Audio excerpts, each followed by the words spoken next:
ایک شخص نے حضور سے کہا کہ حضور مجھے کوئی وصیت کیجیے۔ حضور نے اسے ارشاد فرمایا کہ تو غصہ نہ کیا کر۔ اس نے پھر کہا مجھے وصیت کیجیے، تو آقا کریم نے پھر فرمایا غصہ نہ کیجیے۔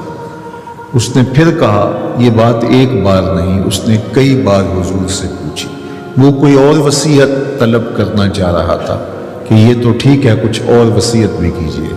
اس سے ایک تو اس شخص کی ذاتی صورتحال ایسی ہوگی، اور دوسری یہ ہے کہ اس نصیحت کی اہمیت کے پیش نظر کہ غصہ جب انسان کو آتا ہے تو وہ مغلوب ہو جاتا ہے اور بہت غلط فیصلے کر بیٹھتا ہے۔ اس لیے بار بار ایک نصیحت پر تاکید کرنا اور اس کا تکرار کرنا اس امر کی طرف توجہ دلاتا ہے کہ ہمیں معاملات کے اندر بہت معتدل رہنے کی ضرورت ہوتی ہے۔ جو شخص غصے کو نافذ کرنے کی طاقت رکھتا ہے، ایک تو ہوتا ہے کہ بندہ غصے سے خود اپنے آپ کو بے چین کرے گا، لیکن اپنے غصے کو نافذ نہیں کر سکتا، غصہ نکال نہیں سکتا، خود پیچ و تاب کھائے گا۔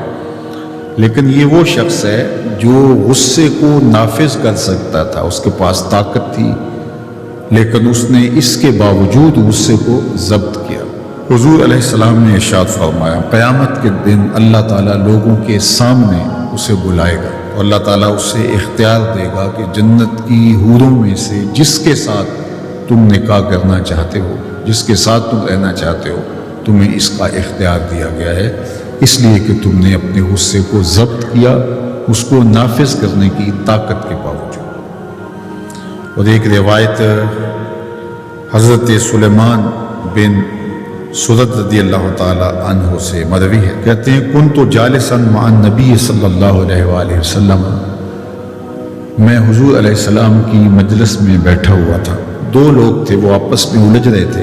ان میں سے ایک شخص کا چہرہ غصے سے سرخ ہو گیا، رگیں پھولی ہوئی تھی، اور ایک دوسرے کے لیے سب و شتم کا ماحول پیدا ہو گیا تھا۔ اللہ کے رسول صلی اللہ علیہ وآلہ وسلم نے ارشاد فرمایا، میں ایسا کلمہ جانتا ہوں کہ اگر یہ کلمہ پڑھ لیں تو ان کا یہ غصہ زائل ہو جائے گا، ان کی جو کیفیت ختم ہو جائے گی۔ اور وہ کیا ہے؟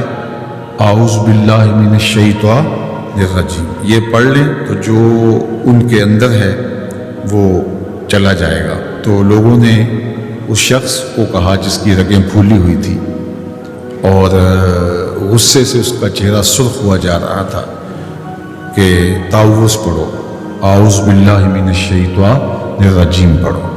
اور یہ اللہ تعالیٰ نے قرآن مجید میں ارشاد فرمایا ہے کہ جب غصے سے انسان بے قابو ہو جائے تو اس کو چاہیے کہ وہ اپنے غصے سے باہر نکلنے کے لیے تعوذ پڑھے۔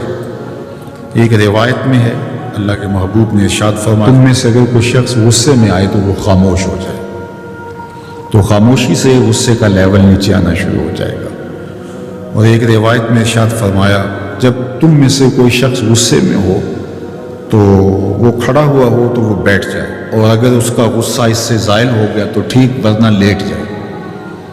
یعنی اگر وہ کھڑا ہو تو بیٹھ جائے، اور اگر بیٹھنے کے باوجود بھی غصہ ختم نہیں ہونے پا رہا تو لیٹ جائے، خاموش ہو جائے، تعوذ پڑھے اور بیٹھ جائے، یا پھر لیٹ جائے۔ تو یہ چار صورتیں غصے کو کم کر دیتی ہیں۔ تو غصے کو نافذ کرنے کی بجائے کوشش کرنی چاہیے کہ غصہ جو ہے وہ فروغ ہو جائے، کیونکہ غصے میں انسان ایسے امور کر لیتا ہے کہ بعد میں اس کو سخت پچھتاوا ہوتا ہے۔